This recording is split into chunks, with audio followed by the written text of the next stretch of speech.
Bad Movie Crew. Bad Movie Crew. And we are back. We are back with another edition of the Bad Movie Crew. I'm your host, Neil, joined by your other host, brother from another mother, Mark.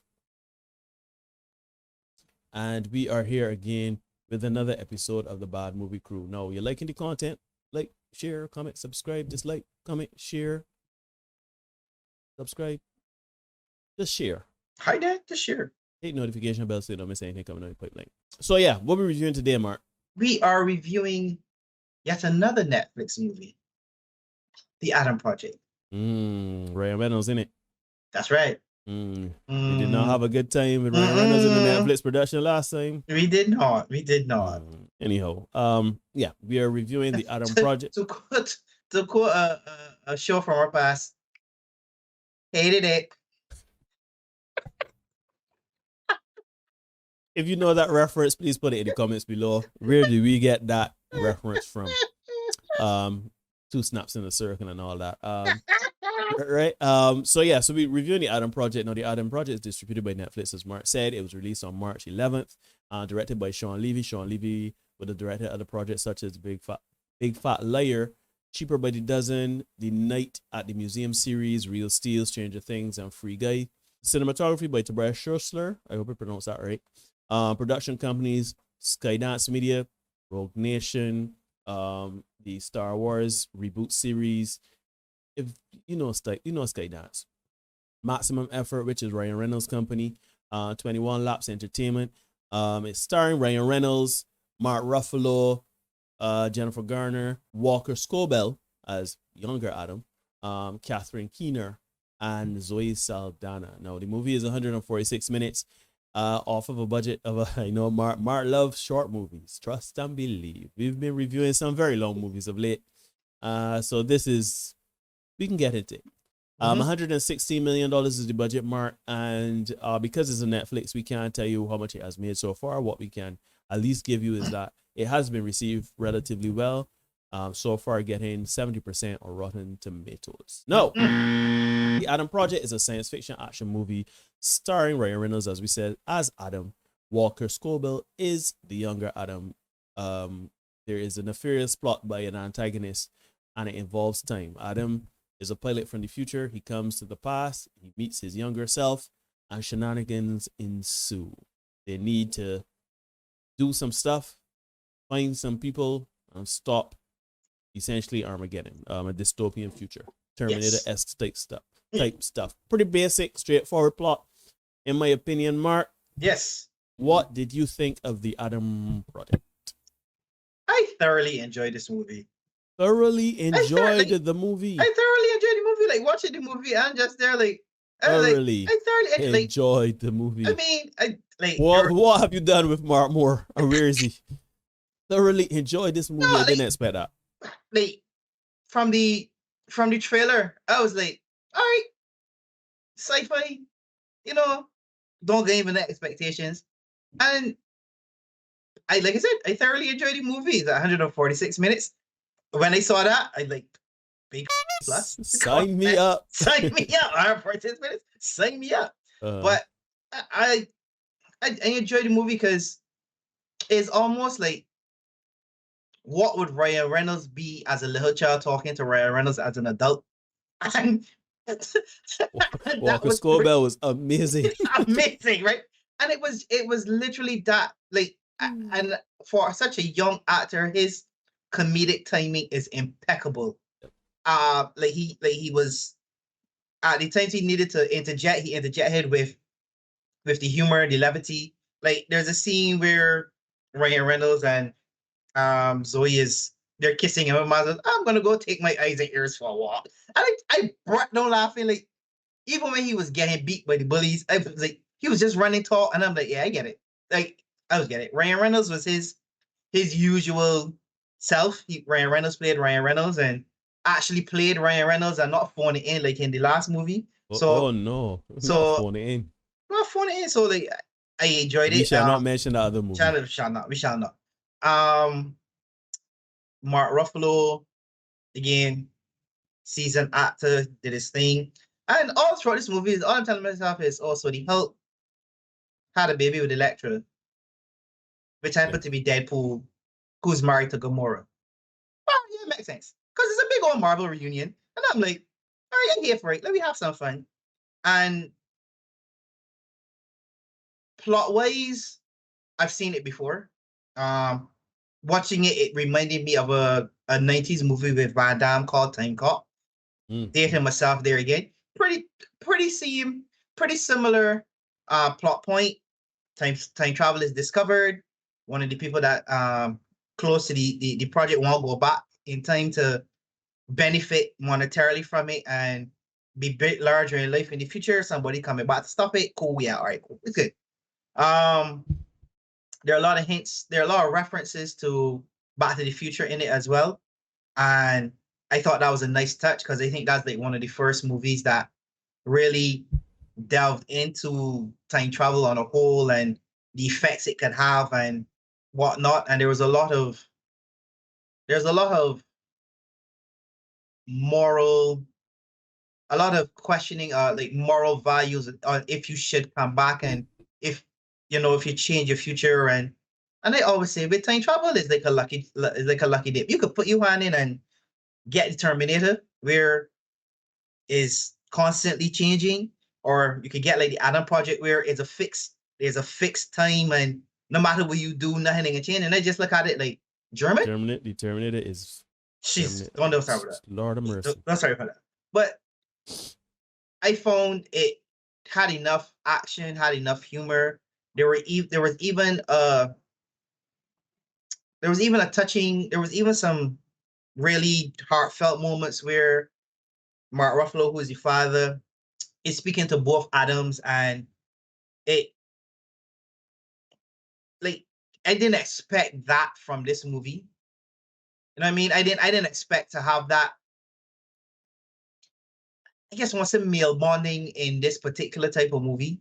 Father-son bonding. Yeah, because because again, in the movie at the beginning they tell you that Adam's father died in a car accident a year and a half ago, and Jennifer Garner, who's the mother, is trying to raise Adam now, who's obviously doesn't know how to process the feeling. So he's doing the typical teenage thing, and it shows you how it affects it affects the parent, because now they've lost a partner, they've lost their loved one. The Adam as a child has lost his father. No, I guess he was really bonding with his father, starting to bond with his father at that time, because he even mentioned that even though the father was tired from work, he would still come outside and play catch with him and stuff. So the father was really a pivotal role. And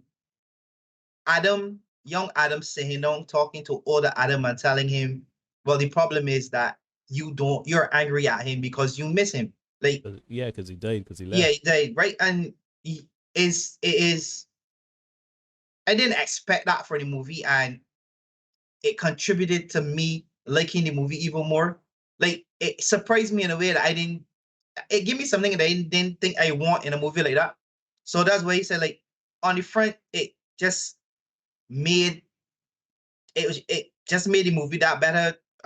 Again, the plot is the average plot, so I didn't whether the gate work out or not. But you know they were gonna get it work out, but yeah. Zoe Saldana, although she was in it briefly, like the scene she was in, she kind of stole. And I guess if you bring in somebody that of that caliber, they need to be on point. And she was good in her limited on screen time. I don't think she was in the movie more than half of it. Yeah, she wasn't in it. She wasn't in it that long. I was gonna say 20 minutes, but yeah. Yeah. So, she wasn't in it. She wasn't in it for the big long thing. But such a big name draw. The special effects were awesome. And I think this kind of awesome, but all right. When I say awesome, I didn't mean to take your thing. No, all right. I will talk about the special effects. No, but what I'm saying is, okay, for this type of movie where you are dealing with future tech and stuff like that, almost anything any number could play. Like, it doesn't have to be, I would expect it to be top notch. You know what I'm saying? Like, in a movie like this, it could almost forgive the special effects for not being super clean because you're dealing with future tech, and it's not a serious movie. Like obviously to this day, people are still freak out about that scene in Terminator 2 where Arnold cuts off his hand, cuts the skin off the exoskeleton, and that's actual practical effects and stuff like that. And even to this day, the T-1000 stands up in his morphing abilities and stuff. But for that movie, to me they were good. They did what they were supposed to do, and like I said, they didn't. I'm expecting a big lot, given that it's a Netflix movie and Ryan Reynolds. Like we see the Rock get hit with a bullet and get up and walk it off. Like, I just trip over a shoe. So anything could happen with that. Yeah. But to me, the effects were good. The ending, the demise of the villain was Anyway, it was kind of corny, and then the one-liner at the end of it was even cornier. But again, it's to be expected given Ryan Reynolds, and I was like, all right, cool. But like I said, 46 minutes, big plus.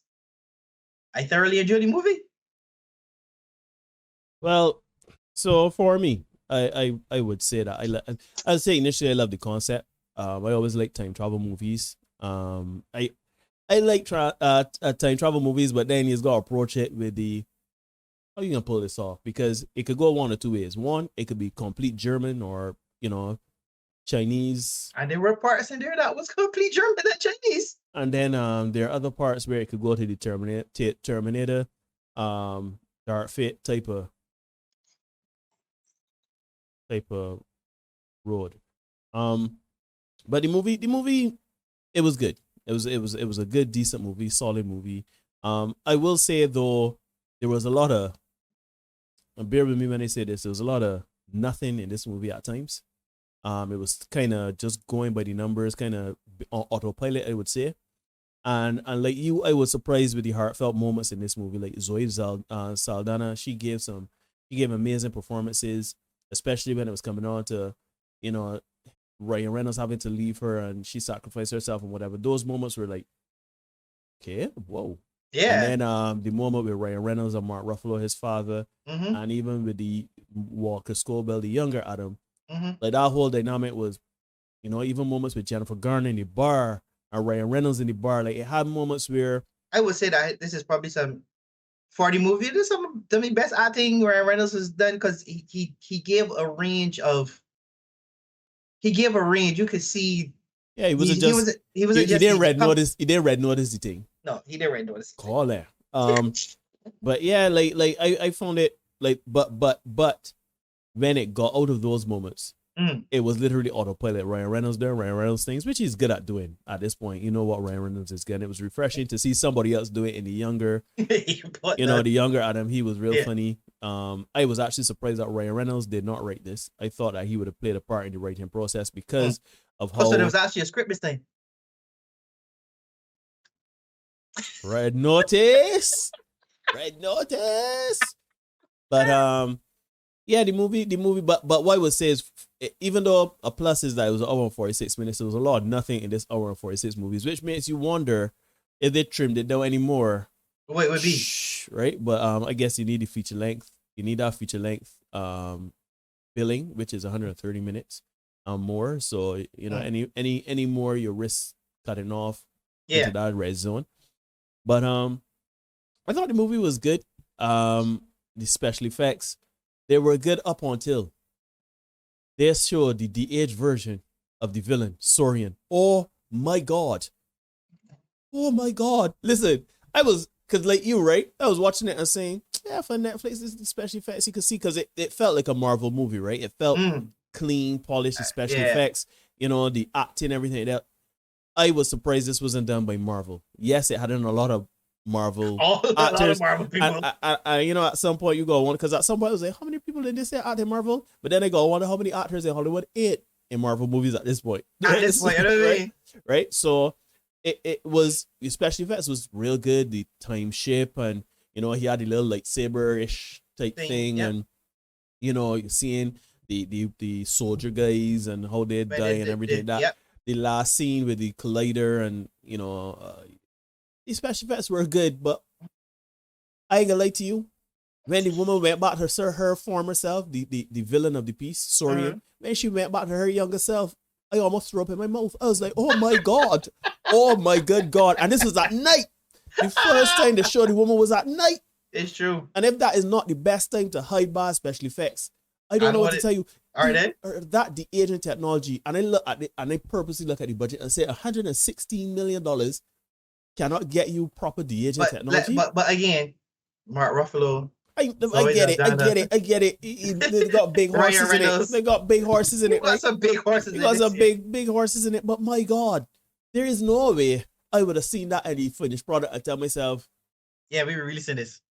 Like, it was rough, yo. Anytime you saw the younger version of Sorian, it was when the movie fell completely down. There were times where it started to crumble, but then it redeemed itself with those moments of genuine emotion. Right? Mm-hmm. Ryan Reynolds comedy mixed with the genuine emotion gave it a bit of heart. The movie has heart, right? The movie has heart. I mean, yes, we make a lot of references begrudgingly to Red Notice. Red Notice was a mail-in performance, as Mark said. This was a Red Notice was a performance where there was no heart in it. It was just quip, and plot point MacGuffin, right? But in this movie, you can tell Ryan Reynolds was trying. You can tell Zoe Saldana in a short stint she tried. Mark Ruffalo in his short stint. Jennifer Garner. They had limited screen time, but they made the most of it. Yep. And the special effects and the concept, it worked for the most part, right? But you see when young Sorian comes from screen, Mark, oh my God, the movie fall right down to the point where went straight to pieces. I fall to pieces. Listen, I rewind and I look at it again. And I said, my God, like, it looked terrible. It did not even look. I even looked it up, and it was de-age technology. I thought they rendered a whole different person but thought that face, but it was de-age. I was like, that's how that woman looked de-age. Wouldn't God know what that woman looked back in the day? And they had no reference pictures. Something. I could be very fair. Like, I don't even think I noticed it. Oh my God, Mark, you're gonna be kidding. No, okay. When I said that I didn't notice, it's because, like, I think I just was not paying attention to her. You were chilling during this Netflix and chill when I get to that part? No, sir. I watched that movie the day of the recording by my lonesome. By my lonesome. That you didn't notice? I just, like, I don't know. I don't know if it's because I didn't fear her. Like, I just was not interested. I just was not interested in her as the villain. Like, okay. I was more interested in everything else going on but the villain, which kind of seems for a movie where there is a villain. Like, I just, like, everything else was so everything was so above what I thought it would have been.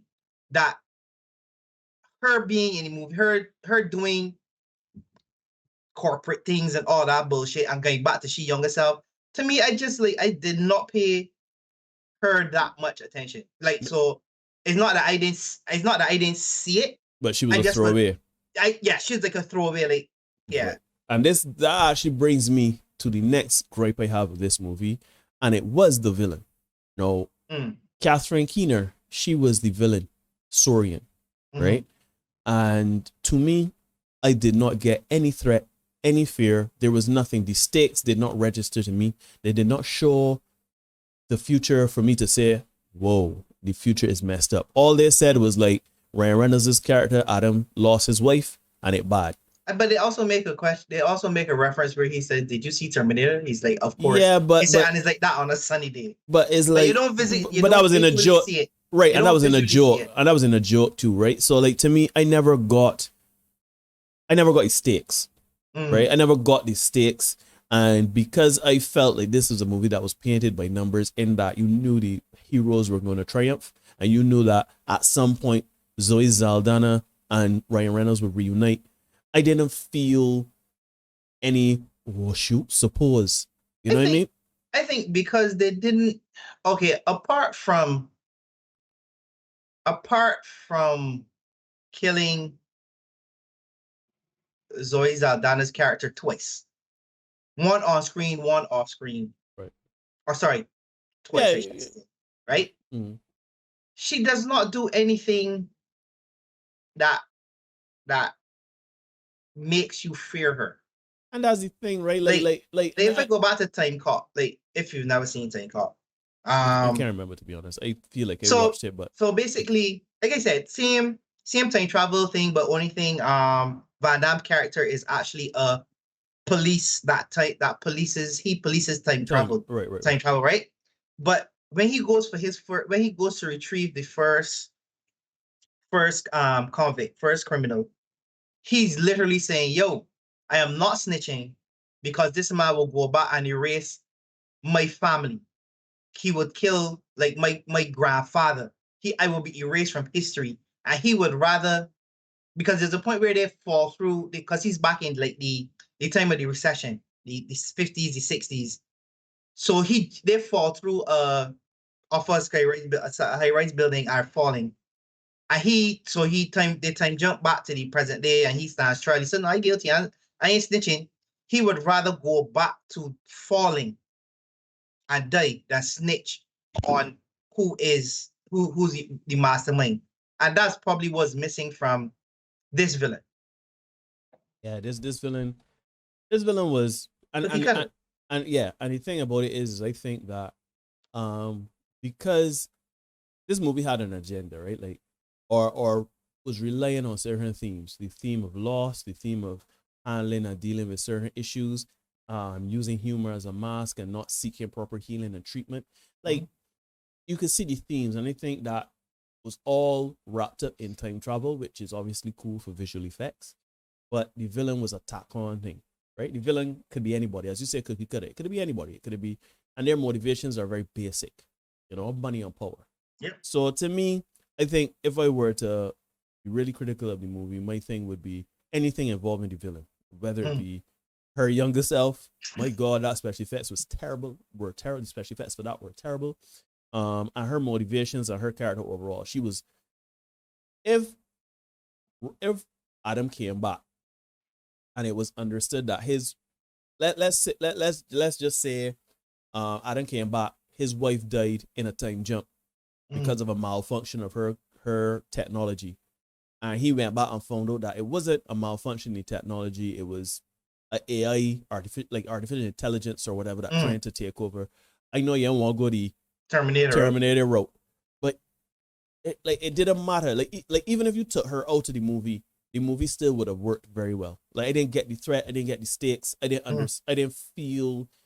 actually didn't feel any danger for anybody involved, right? Or even if they made the antagonist the father, like that would have been interesting. Yeah, keep even it very if they succinct in that. Like you went back to Mark Ruffalo and it was like, yeah, Mark, we gotta stop this thing. And then when you found out the big bad is future Mark Ruffalo, right? Yeah, he wasn't really dead. You know what I mean? Right.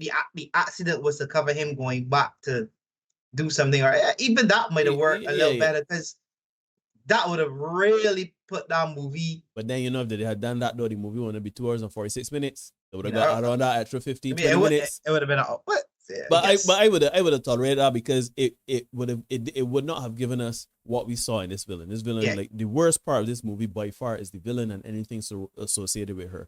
Other than that, the movie worked. The movie was fine. For an hour and 46 minutes is an easy watch. Is a good watch. It gets a bit heavy in parts because of the amazing acting and themes that were written into this movie and the dialogue and everything that's had.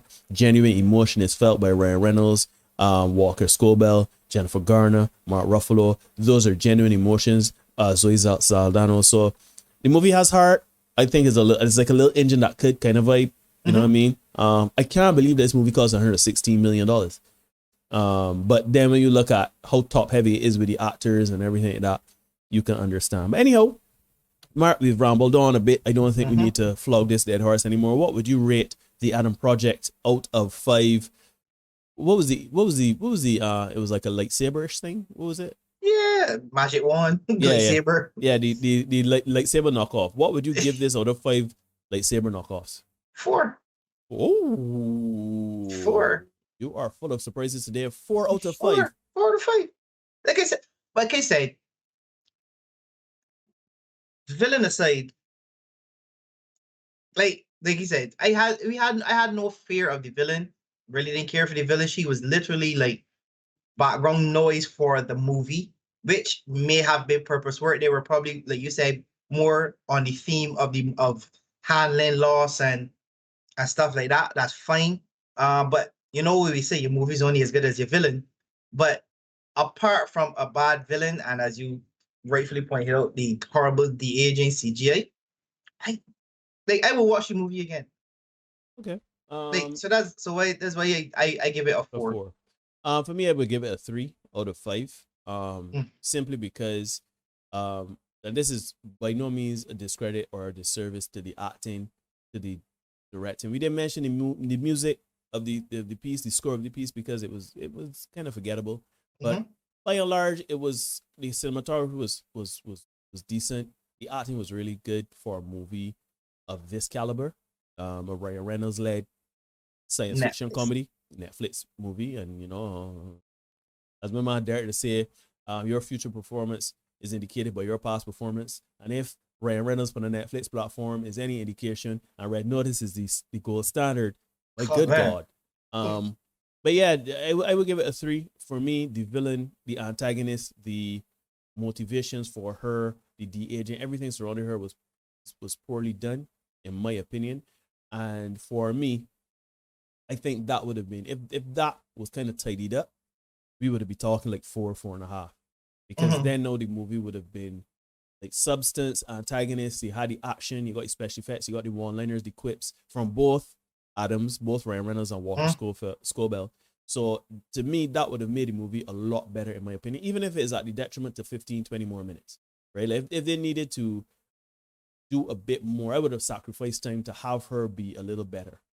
Maybe the movie would have gone up by another 50 or so million, but after seeing Red Notice, when I got it, when I got it, definitely. Right? So that's it, man. That's it. We recommend that I would recommend it. Mar, obviously, 4 out of 5 would recommend it, and we would not recommend it just for Netflix and chill. We would recommend it like you'll be chilling, and then realize, hey, there's something here I should really stop and watch while you're watching. So you could as well give it a watch and then Netflix and chill, then do the chill after the Netflix part of it. Literally Netflix and then chill. Right, Netflix then chill, not Netflix and chill. Right, correct. So, we both recommend the movie. You can watch it. Most people have Netflix or access to Netflix, although they're looking to charge for sharing passwords. So, dun dun dun. But yeah, I don't know about that, nigga. I don't know about that. Yeah, but yeah, watch it. It can't kill you. A brief hour and 46 minutes. And that's from start to finish. That's from credit to credit. So taking out 10 minutes for credits is a lot shorter than that. So give it a watch. Anyhow, Mark, let me get out of here. Tell the people, the good people, all the good things about the podcast. Yeah, as always, thank you for tuning in. Leave a comment below. Again, tell us where my little shenanigans came from, if you're old enough to remember that. As always, like, comment, subscribe, share, hit the notification bell so you don't miss anything we got coming down the pipeline. And we will see you in the next one. Peace and love.